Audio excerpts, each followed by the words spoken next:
Understand this is the second phase of lawfare. That's what Senator Ted Cruz said during the Senate Judiciary Committee's hearing about judge shopping and this ridiculous number of injunctions that President Trump is facing right now. Senator Ted Cruz even clashed against Democratic Senator Amy Klobuchar over how she dismissed his claims of lawfare. You see, according to Senator Cruz, now that their efforts to indict President Trump and stop the voters from reelecting him have failed, they're now going and they're seeking out individual radical judges. True enough, guys, federal judges handed down 64, count them, 64 legal injunctions against President Donald Trump during his first term in office, which is higher than the total amount of injunctions given out in the entire 20th century. And for all of Amy Klobuchar's huffing and puffing, she couldn't answer Cruz's very basic question of why they don't file them in red districts. Why are the Democratic attorneys generals seeking out left-wing blue swing state districts? In fact, Senator Klobuchar even got tripped up by her own question to attorney Jesse Panucio, who previously served as the acting associate attorney general of the United States. She asked, have you ever taken to social media to personally attack a judge who ruled against you? To that, Panucio gave a quote. I want to tell you, Gorsuch, I want to tell you, Kavanaugh, you have released the whirlwind and you will pay the price. You won't know what hit you if you go forward with those awful decisions. That was something that Senator Chuck Schumer said, and for Panucio, it was awful, and it unleashed a wave of violent threats against the Supreme Court judges. Now, Klobuchar was just gobsmacked after that. Meanwhile, the Trump administration is still doing its job for the American people. FBI Director Kash Patel is tackling China's influence on American farmlands head on as both a food supply and national security concern. The U.S. General Services Administration just saved $1 million in converting decades-old information storage technology thanks to the Department of Government Efficiency, or DOGE. I mean, this is the government that the Democrats are trying to stop with these ridiculous injunctions. And thanks to Republicans like Senator Ted Cruz, who aren't afraid to address the lawfare head on. Here, just watch this. This is the second phase of lawfare, second chart. This is the second phase of lawfare. Now that their efforts to indict President Trump and stop the voters from reelecting him have failed, they're going and seeking out individual radical judges to try to shut down policies, and they are forum shopping like crazy. Give me any loon judge put on the bench by Obama or Biden who disagrees with a policy. We just saw a judge flagrantly ignore U.S. immigration law concerning TPS being revoked. U.S. law explicitly said there's no judicial review for that, but hey, they found a judge who says, you know what? We, the Democrat Party, we are the party of illegal aliens. We are the party of murderers and rapists and gang members, and the Democrat Party exists here to fight to keep murderers and rapists and gang members in your communities. There's a reason the Democrat Party is at 26% approval nationwide, because they put radical policies ahead of rule of law. Nationwide injunctions are an abuse of power.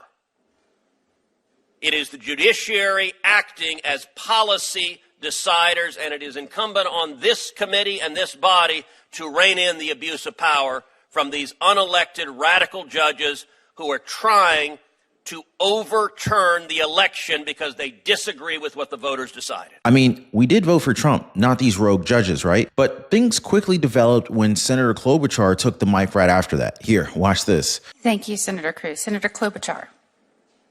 Okay, that was a lot. Let me start with a few things. Number one, we love the democracy, and I believe what we should be having is a civil debate about how we can best, if Donald Trump wants to make changes to the government, we should be doing it in a legal way, not how he's doing it. And the only reason there's all these injunctions, Senator Cruz, is because he's violating the Constitution. Why would Trump-appointed judges... Why don't you file them in red districts? Senator Cruz. Why? What did you just say? Why don't you file them in red districts? Why are the Democrat attorneys general seeking out left-wing, blue, single quite patient with Senator Cruz's activity in this bill? Senator Whitehouse. He's entitled to... I'm just going to ask for a point of order. Madam Klobuchar, Senator Klobuchar. Senator Moody, we have debates on this committee. They occur regularly. Let's let her have her time, and then we'll get back to that. If you want to wait, we'll get back to you, Senator Cruz. She's welcome to Senator answer the Klobuchar, question or go not. ahead. It's her choice. Go ahead. I'm so and I would excited encourage to you be to answer. following Senator Cruz once again. Excuse me? But I will say Excuse this. me? I didn't hear you. What did you say? To be following him. He and I have a long I was standing- permitting you your time to continue. To be following him in order. and I Excuse have me. a Go ahead, long-standing Senator Klobuchar. debate during hearing. Go ahead, That's Senator what I'm Klobuchar. referring to. Go ahead. And I will take more than my time, since he's taken more than his time to yell at me. Go So ahead. what I I've will marked the say time. is that I'm not yelling. I asked a question. I mean, ridiculous, right? But still, there's no forgetting what Senator Ted Cruz brought up. Now that their efforts to indict President Trump and stop the voters from re-electing him have failed, they're going and they're seeking out individual radical judges. I mean, why couldn't they have filed these injunctions in red districts, huh? So Klobuchar couldn't answer that one. Plus, the sheer number of them in such a short span of time. As of April 2024, the Department of Justice identified 6 nationwide injunctions during former President George W. Bush's administration, 12 during President Barack Obama's administration, and 14 from the first 3 years of former President Joe Biden's first term. And this is all according to the Congressional Research Service. Now, against Trump, a total of 17 cases in which nationwide injunctions were issued between January 20th and March 27th, 2025. Make of that what you will, guys. Hey, by the way, guys, you've got to check out the Inner Circle. This is where our true supporters get exclusive access to content that I just can't share here, completely commercial free. It's also the best way to keep this channel going strong. So if you want to be a part of something special, join us over there. Links in the description or in the pinned comment down below. But we know it's no lie that federal judges have issued orders attempting to slow both the Department of Government Efficiency and the administration's deportation efforts. President Trump even had to invoke the Alien Enemies Act of 1798, which is a wartime law, in order to deport the gang members without them facing an immigration judge, just to fast track the deportations. Republican lawmakers have also introduced resolutions to impeach these judges so that they can advance Trump's agenda. Republican Texas Representative Brandon Gill, he filed articles of impeachment against U.S. District Judge James Boasberg in mid-March for issuing an injunction to block the deportation of over 200 members of the Tren de Aragua, a violent Venezuelan criminal gang, to El Salvador and to Honduras. Republican Wisconsin Representative Derek Van Orden introduced a resolution in February to impeach U.S. District Judge Paul Engelmayer, an Obama-era appointee, for temporarily blocking DOJ from accessing Treasury Department records. Republican Georgia Representative Andrew Clyde announced February 12th that he drafted articles of impeachment against U.S. District Judge John McConnell Jr., who issued a temporary order blocking Trump's spending freeze. Meanwhile, Democrat New York Representative Alexandria Ocasio-Cortez filed articles of impeachment against U.S. Supreme Court Associate Justices Clarence Thomas and Samuel Alito in July of 2024 over their alleged refusal to recuse themselves from cases in which they hold widely documented financial and personal entanglements. But legal experts say AOC's accusations lacked evidence and were not brought forth in good faith. You see the difference? I mean, just watch as Senator Klobuchar gets trapped by her own question. Just watch. President Trump's tax on these judges has made for some major risks for these judges. I would ask you, Mr. Panuccio, and not in a partisan way, just normal, as a partner in a law firm, have you ever taken to social media to personally attack a judge who ruled against you? Senator. That's all my question is. Senator, thanks for the question. I think that attacking judges personally and not their reasoning, well, let me just give you a quote. I want to tell you, Gorsuch, I want to tell you, Kavanaugh, you have released the whirlwind and you will pay the price. I've asked you. Want to know, you won't know what hit you if you go forward with those awful decisions. That was something that Senator Schumer said, and I thought it was awful, and it unleashed a wave of violent threats against Supreme Court justices. I do think that's problematic, that kind of language. I have no doubt the language is a problem on the left or right. I was just asking you if you have ever personally attacked a judge after you disagreed with the ruling? I'm asking you. I have if you not. did it. I mean, what did I tell you guys? Just kind of speaks volumes that Klobuchar comes from the same state as Tim Walz. You know what I mean? So yeah, Klobuchar is trying to talk about the language Republicans have been using to attack judges. And yet the first example from the witness's mouth is from no less than Senate Minority Leader Chuck Schumer. So what does this tell you? In fact, Klobuchar even had to concede that the language is a problem on the left or right. Now, during the same hearing, Benicio advised the committee to find a way to stop judges from overreaching, or lawmakers on both sides of the aisle could continue the pattern of judge shopping in favorable districts to tie the hands of the executive branch. Benicio also raised the topic in mid-March in an X post saying, rule by district judges repeatedly overreaching to impose relief beyond parties to a case is not the rule of law. Congress should eliminate the non-party injunction and make Scottish jurisdiction mandatory for any injunction certified as an emergency by DOJ. So what do you guys think? Are these judges overreaching, trying to stop Trump's agenda? I mean, it was Trump that we voted for, right? Drop a quick yes in the comments down below. Hit the like button if you guys agree. And if you want more unfiltered takes and breakdowns that the media won't touch, you guys already know what to do. Like, subscribe, share the video. Now, let's get back to the discussion, all right? I mean, just look at the party Senator Klobuchar is trying to defend. Even the women from The View are criticizing them. Here, watch this. I think highly of Biden. People always think I'm like so critical just because I think he needed to step aside and give someone else a chance. He does start to come off, the more we're learning, like I alone can fix it. It almost comes off Trumpian. And it was late also. Well, but he should have done it sooner. Right, if he had after the debate, that would have given someone enough runway to actually run a winning campaign. Well, I would say the learning lesson here is listen to the voters, because one thing that really pissed me off as an independent, and I was one of the people that sat here and said after seeing President Biden, I voted for Biden. I really like Biden. I actually have been happy with him, and I would have voted for him if he continued to run. But I did look at him and think, I think maybe you do need to step aside. And now the rumors that we're hearing starting to make sense. And what happened is everyone said, you're disloyal if you say that. Shut up and fall in line. And that's why people want to be independents these days, because partisan politics, they lie.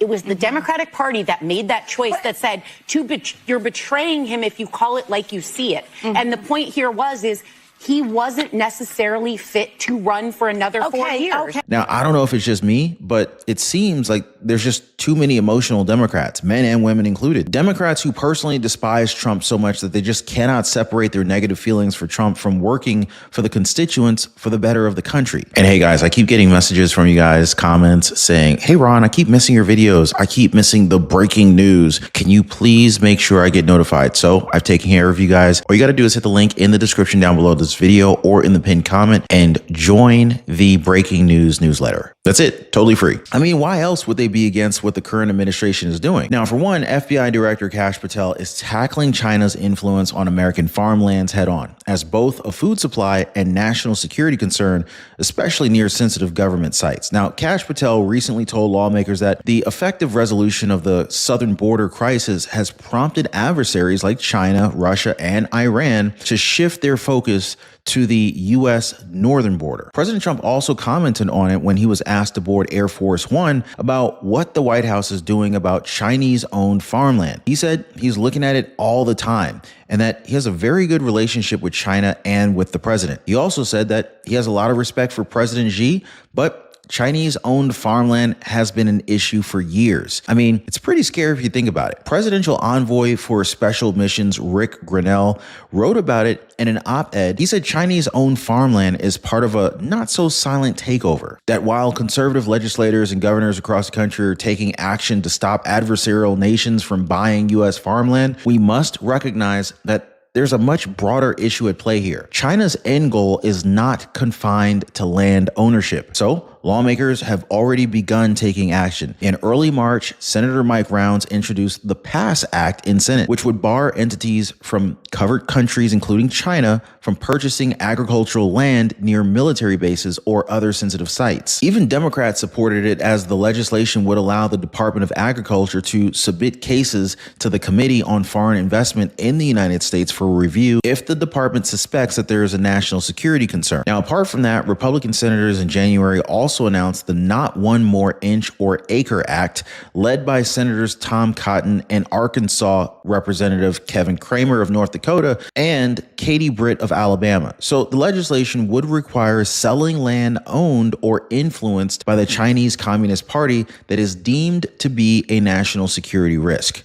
So what do you guys think about this? Should we be getting these American farmlands back from these Chinese owners? Now, something that we've already gotten back, though, $1 million thanks to Doge helping out the U.S. General Services Administration with converting decades-old information storage technology. In a post on X, Doge said that the agency, which supplies office space, transportation, and other basic services to federal agencies, saved money by converting 14,000 magnetic tapes to permanent modern digital records. So the move is a part of Elon Musk's group's mission to rid of wasteful government spending. It's also a part of the agenda that these Democratic judges are trying to stop, and yet they continue their work for the people. Just a few days before this $1 million announcement, the group said that the Department of Veterans Affairs paid hundreds of thousands of dollars per month for website changes before canceling the contract and having an internal staffer take over. So they gave the details in an X post saying that the VA was previously paying $380,000 a month for minor website modifications. That contract has not been renewed, and the same work is now being executed by one internal VA software engineer spending about 10 hours a week. The GSA also said that it will save $4.5 million by optimizing leases and reducing their footprint with less unused office space. Because for them, smart moves like this mean more efficiency and better spaces for agencies to deliver for the American people. And seriously, why? Why would anyone want to block this kind of progress? I mean, we're talking about cutting waste, modernizing ancient systems, and literally saving taxpayers millions of dollars, if not billions. So this is the kind of smart, efficient governance that we've been asking for. It's efficient, it's transparent, and it's putting the American people first, finally. Maybe this is exactly why they hate it. Maybe this is why Democrat appointed judges and politicians are trying to block this thing, right? Drop a quick yes in the comments down below, guys. Let me know if I'm making sense to you. Also, make sure to check out the recommended videos that are about to pop up here in a second. We break down the facts, we call out the nonsense here, guys, and we shine a light where the media won't. So hit the like button, subscribe. We'll see you guys next time.